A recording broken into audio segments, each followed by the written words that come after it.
Recognize. Thank you, Mr. Chairman. At the end of your testimony, Mr. Taibbi, it says, no wonder your approval ratings are lower than psoriasis. By the way, I've had a few bouts of it. It's nasty stuff. And you said you sold us out. Explain what you were saying at the end of your testimony.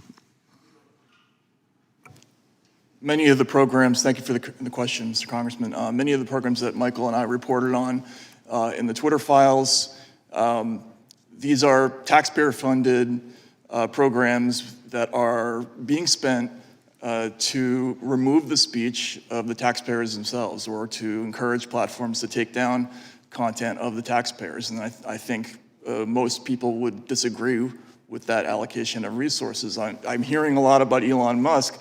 Does that mean that I should be in favor of the Department of Homeland Security partnering with Stanford University to do a mass flagging program ahead of the 2020 election where the speech of ordinary citizens was taken down?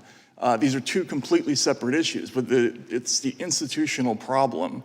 We've created all these institutions. The Global Engagement Center is one, a counter-misinformation program, the FBI's Foreign Influence Task Force, the Cybersecurity and Infrastructure Security Agency. These are all big institutions that are part of the government that are directed towards this exact activity, and it has to be shut down in order for us to get back to an absolutely free press environment. On March 9th, 2023, I believe you were in this building testifying, and the IRS knocked on your door.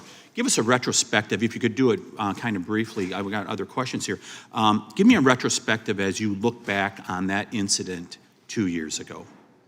Yeah, I came back from testifying before this committee on the train. My wife told me that the IRS had left a note on my door. They had knocked while I was testifying. This, again, is why I'm finding it funny that people are suddenly concerned about the harassment of journalists. I don't remember any of you saying anything when this happened at the time. You think it's a coincidence? We subsequently learned, thanks to Mr. Chairman Jordan, who reached out to the Treasury, that case was opened on me on December 24th, 2022, when probably the most consequential Twitter files report that I dropped was published. It was a Saturday and it was Christmas Eve. I don't think the IRS is usually working that day.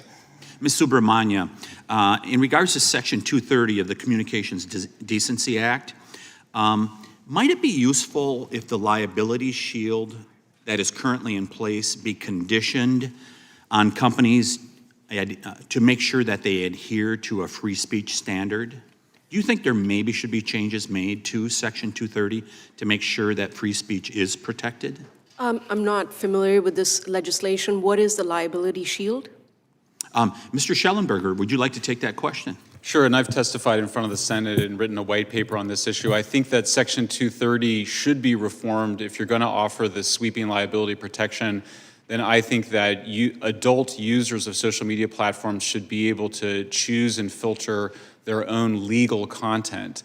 And I've said that publicly quite a bit before. I haven't found a lot of interest in either party for that proposal, but I do think that's the best way. Certainly you can still have a feed that the social media platforms choose to feed you, but I do think there should be that option for people to choose their own content. You say in your testimony, PSYOP tactics being used by the US and UK military against the American people.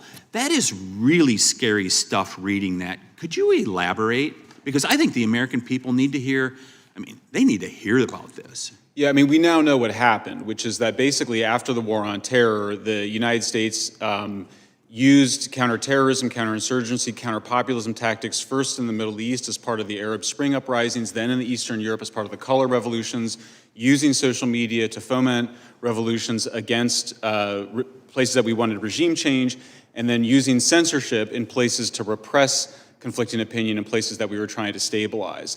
Those tactics were then turned against the American people after the populist revolutions of 2016. First, you saw Russiagate, this wild conspiracy theory that President Trump was somehow controlled through a sex blackmail operation by the Russians. But then we also saw a very elaborate effort to do exactly what they had done abroad, creating small committees of experts to decide what the truth was and demand censorship on the basis of it. But I also mentioned there's also these proactive influence operations, the most dramatic of which is the Hunter Biden laptop, severely illegal, but we also saw the mobilization of the intelligence community. And now in the latest article that we published today, we have documented that the Agency for International Development has overseen basically a takeover over the last decade and a half of independent investigative journalism in Europe and around the world through OCCRP and supposedly independent journalism organizations with an eye to basically controlling the information and controlling the major news media that do investigative journalism. Thank you, Mr. Chairman. And Mr. Chairman, thank you so much for the work that you have done over the last couple of Congresses on this issue. We appreciate it. Gentleman yields back. I think, gentleman, the gentlelady from California is recognized. Thank you, Mr. Chairman. You know, Donald Trump is a Latino